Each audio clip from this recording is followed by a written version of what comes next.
Vamos receber a nossa gerente de Relações Institucionais do Sistema OCB, Clara Mafia, no quadro O Assunto em Pauta.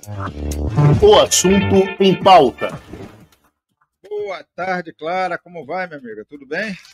Tudo bom, Montenegro? Boa tarde. Boa tarde, Guilherme. É bom tê-la aqui conosco mais uma vez. Prazer recebê-la aqui, Clara. Ainda mais com um tema tão importante, essa grande vitória aí do sistema cooperativo brasileiro, esse esforço que o sistema OCB realizou nos últimos meses aí, e que culminou agora com essa vitória na Câmara dos Deputados. Então, Clara, quero parabenizar toda a equipe do sistema OCB, em nome do presidente Márcio Lopes de Freitas e todos que trabalharam arduamente nisso, e logicamente você foi um dos grandes soldados aí nesse trabalho aí. Parabéns, Clara. Obrigada. Foi um trabalho de muita gente, realmente, né? Inclusive das organizações estaduais, das cooperativas na mobilização, e a gente conseguiu demonstrar a força do cooperativismo em todo esse processo por conta desse trabalho muito coeso, né, e conjunto de todo mundo.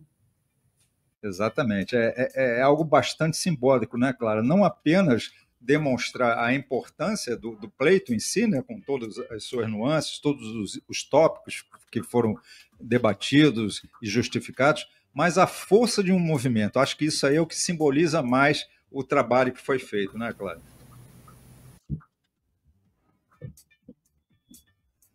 Exatamente. A gente, quando o texto chegou, né, o texto do governo federal, o do PLP 68, ele chegou em abril no Congresso Nacional, a gente teve uma surpresa muito negativa, né, porque ele veio de uma maneira que, assim, acabaria com boa parte do cooperativismo no Brasil, né? Então, ali a gente tinha textualmente a exclusão de alguns ramos do cooperativismo do ato cooperativo, né? A gente tinha algumas questões que complicariam bastante, né, a implementação efetiva para os demais ramos que eles tinham aí a condição do ato. Então, de abril em diante, né, o movimento foi um movimento que reuniu a estratégia técnica, política e a estratégia de mobilização.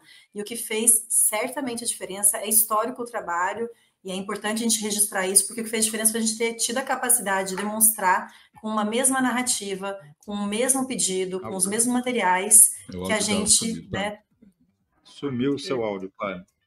Sumiu meu áudio? Estou ouvindo vocês. Agora sim. Sim?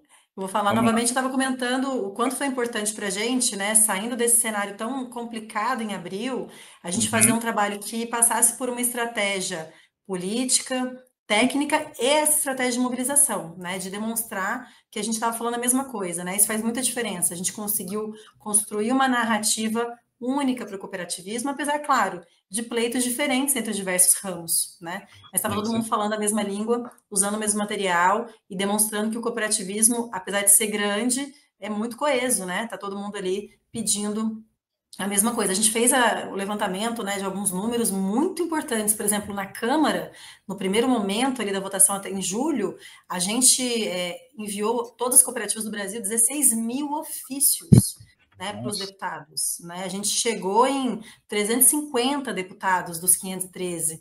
Então, foi realmente um movimento muito forte, né, de intensidade, demonstrando essa força.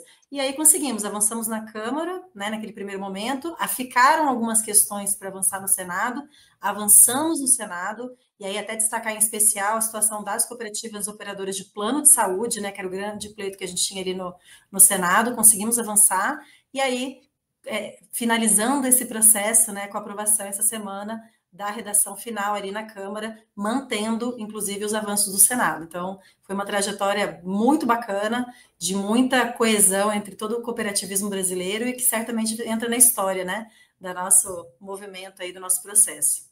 Com certeza. Angel, por favor, fique à vontade. Sim. Eu gostaria de que você identificasse um pouquinho mais a questão da cooperativa de saúde. Houve uma mudança profunda, né?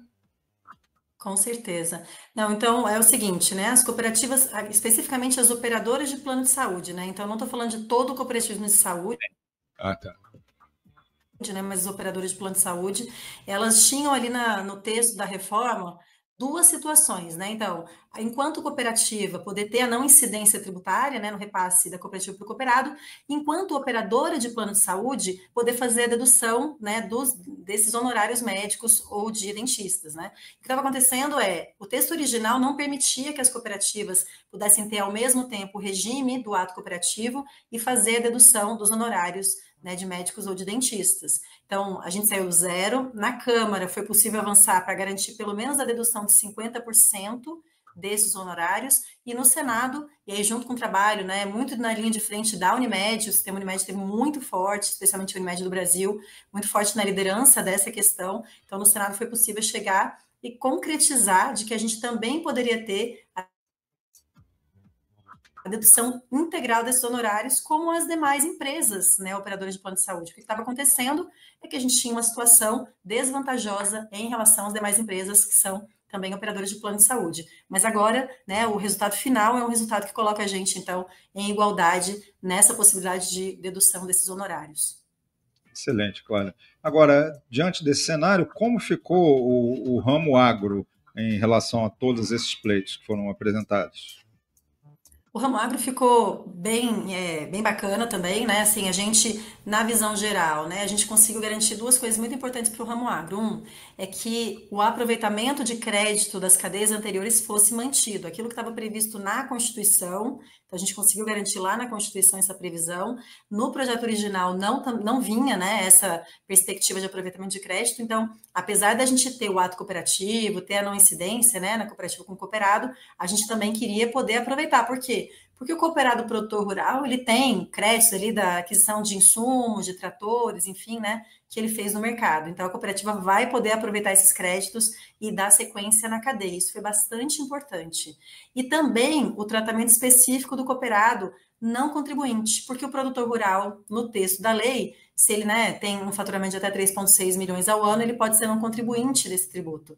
Então, a gente queria garantir que a cooperativa tivesse ato cooperativo, mesmo com esse cooperado na condição de não contribuinte. Também conseguimos garantir isso. Então, o agro ficou numa situação bacana. Tem também uma solução geral para o setor agropecuário, que é o diferimento, né, que foi uma solução aí para todo o setor, e alguns pontos aí específicos que avançaram em relação à inclusão de produtos na cesta básica, né, e alguns tratamentos específicos para o agro que foram muito relevantes. A gente não levou tudo, né, o agro, o setor agropecuário, não falo nem das cooperativas, mas o setor agropecuário não levou tudo, foi uma negociação, mas aquilo que era mais importante realmente foi possível contemplar durante essa trajetória.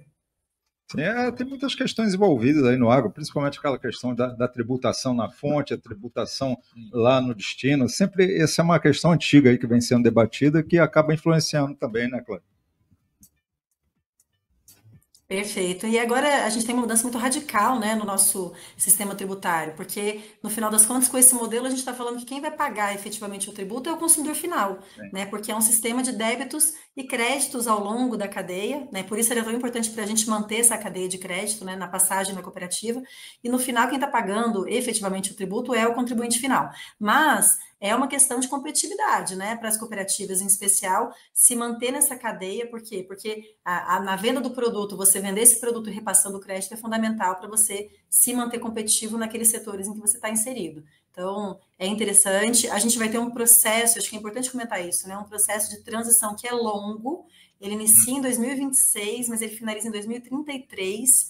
Então, por um período, a gente vai conviver, né, com o sistema tributário atual e o novo sistema, né, com os tributos que existem no novo, os novos tributos, para a gente realmente ter esse processo finalizado lá em 2033. Então, ainda tem muita água para rolar, para a gente entender como vai ser isso na prática, né, eventualmente, se vai ser necessário fazer algum ajuste. Isso aí só no dia a dia, né, para a gente conhecer. Muito bem. Agora, já que você falou em crédito, vamos falar também sobre as cooperativas de crédito, porque elas sofreram uma queda de braço aí também, principalmente com o sistema financeiro tradicional, que via nessa condição de serem cooperativas uma desigualdade aí tributária. Isso aí também acabou sendo foi refletido agora nesse novo texto, né, Clara? Como é que ficou essa situação das cooperativas de crédito? Muito bem lembrado, assim, a gente teve um trabalho muito grande, especialmente na primeira fase ali na Câmara, né, até o mês de julho, de atuação para rebater posições que eram equivocadas, né, das instituições financeiras, trazendo a perspectiva de vantagem tributária. A gente não está falando de vantagem tributária, a gente está falando de um tratamento que é específico ao modelo que é específico do cooperativismo. Então, já naquela primeira fase da Câmara, em julho, o texto aprovado já conseguiu contemplar, então, a implementação, né, a possibilidade de ter aí a não incidência, ter o ato cooperativo nas operações das cooperativas de crédito com os seus cooperados. Ficou muito interessante essa redação, a gente conseguiu manter aquilo que a gente tem hoje, né, de mais importante, que é justamente entender que o cooperado, ele é, ao mesmo tempo, cliente e dono, né, então, nesse sentido, não tem por que ter incidência tributária nessa relação. É diferente, a gente não é banco, né, o que a gente faz, o serviço que a gente desenvolve, o papel das cooperativas no interior do país é fundamental para ser lembrado o tempo todo. Então, não falamos mesmo em vantagem, está falando de um tratamento específico e que ficou garantido agora na reforma. Perfeito. Angel. Também o setor de transportes também foi contemplado com alguns detalhes dessa nova lei. Principalmente aquele transporte que está mais relacionado com o transporte do agro também, né? Uhum. O que aconteceu assim de relevante aí para os nossos ouvintes transportadores? O transporte de cargas, né, é um dos setores que tem, aí, não olhando só para o cooperativismo, né, mas para o setor como um todo, tem um tratamento específico, e é interessante, né, porque a gente sabe que o transporte, a logística no processo produtivo, ela tem um impacto muito significativo, né, tem impacto para custo do Brasil, então esse foi aí o grande olhar que se teve, né, para trazer um tratamento específico para o transporte de cargas e a gente não onerar essa cadeia produtiva, né, em que o transporte é tão importante. E para o cooperativismo, né, aquilo que a gente tem para os outros ramos também, que é a garantia da gente ter a implementação do ato cooperativo para as cooperativas de transporte, né, nessa relação dos contribuintes, né, dos cooperados que são contribuintes de IBS e CBS. Então, também, assim como para os demais ramos, essa mesma situação, além, né, dessa possibilidade aí de um tratamento específico para todo o setor mais benéfico, né, para todo o setor de transporte de cargas no Brasil. Muito bem, Cláudia. Falamos aqui da saúde, falamos do agro, falamos do crédito, falamos agora do transporte, e ainda temos 3 outros ramos que também são relevantes, ramo trabalho, produção de bens e serviços, ramo consumo e ramo infraestrutura. A infraestrutura está muito ligada a várias situações, envolve a infraestrutura no campo, envolve a infraestrutura na área urbana, ou seja, nós temos diversas situações da infraestrutura, como as cooperativas de eletrificação, as cooperativas de produção de energias renováveis, né, e as habitacionais. Como é que ficou a situação desse ramo especificamente, Clara? Não tem daí nenhum tratamento específico, né, quando a gente olha para esses demais ramos, né, um tratamento geral do cooperativismo, do regime do cooperativismo, né, então também a aplicação aí para o infra da não incidência tributária nessa relação do cooperado com a cooperativa. No caso, o cooperado é cliente também, né, ele é cooperado e cliente porque ele está recebendo aí a energia elétrica numa cooperativa, por exemplo, de distribuição, né, ou ele está gerando a sua própria energia numa cooperativa de geração. Então, também tem aí garantido a aplicação do regime do cooperativismo, né, sem nenhum detalhe muito específico, assim como para o ramo do trabalho também, né, então a gente não tem aí um detalhe muito específico, mas o mais importante é que a gente está garantindo a não incidência tributária nessa relação, inclusive quando a gente fala de sobras, quando a gente fala, né, de repasse da cooperativa para o cooperado, então isso ficou muito claro no texto. No Senado, a gente teve muita preocupação de deixar claro algumas questões, né, do ponto de vista redacional, para a gente não ter problema judicial depois, né, de questionamento, de dúvida. Então, deixando muito claro o que significa essa relação, né, entre a cooperativa e o cooperado. Com certeza. Se você parar e analisar... Todos os detalhes de onde... Se você analisar, assim, a grosso modo, uma cooperativa de médicos, uma cooperativa de dentistas, na verdade, são cooperativas de trabalho, né, que você reuniu trabalhadores, né? Agora, uma cooperativa de consumo, no caso da infraestrutura, uma cooperativa de eletrificação, você tem consumidores, né? É o mesmo caso das cooperativas habitacionais, são consumidores. Então, os ramos eles acabam se interferindo ali no seu conceito em si, e foram definidos especificamente por cada especialidade, né? Mas acabam sendo contemplados da mesma forma, né, claro? Todo mundo acaba tendo algum tipo de benefício nesse cenário todo aí da reforma, né? E o mais importante é essa garantia de que há o reconhecimento do ato cooperativo, né? Do adequado tratamento tributário a esse ato cooperativo. O que é esse ato cooperativo?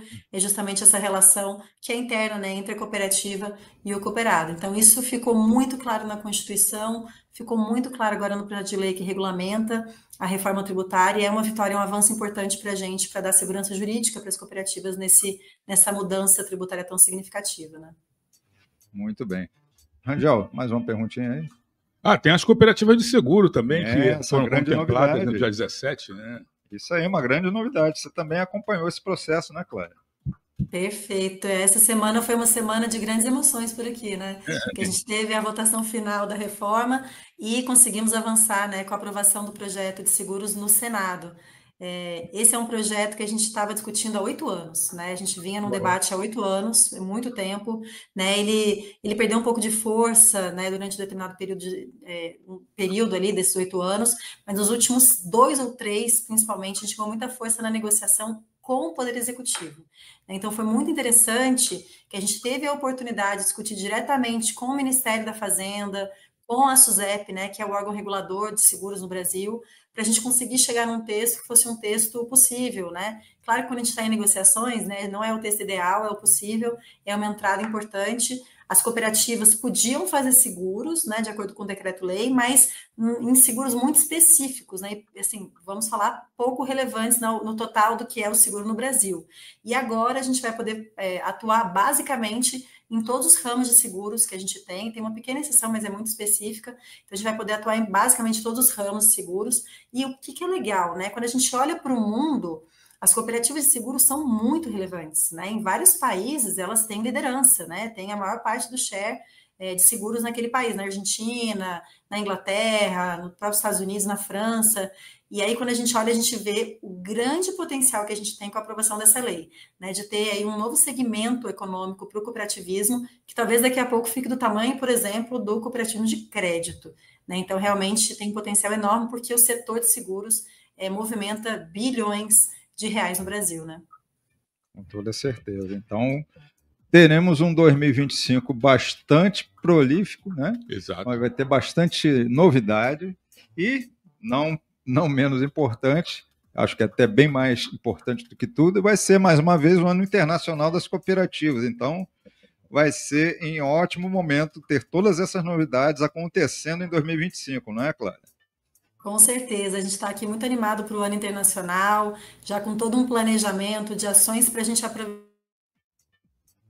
aproveitar esse momento, né, esse reconhecimento da ONU para dar visibilidade para o cooperativismo. Esse é sempre um desafio que a gente tem, né? Vocês estão fazendo um trabalho muito bacana nesse sentido, de dar visibilidade para o cooperativismo. A gente tem que fazer cada vez mais, e aproveitando o mote do ano, a gente quer avançar nesse sentido. Então, tudo no ano que vem vai estar amarrado, né, com o Ano Internacional, aproveitar esse momento e aproveitar, inclusive, esses avanços regulatórios, né, que a gente está falando aqui, para que a gente possa implementar na prática aí a partir do ano que vem. Então, o cooperativismo certamente vai ter um 2025 ainda mais bacana, com resultados ainda mais incríveis, né, do que esse que a gente teve em 2024, e se tudo der certo, tendo aí mais reconhecimento pela sociedade brasileira do papel, da relevância que o nosso movimento tem.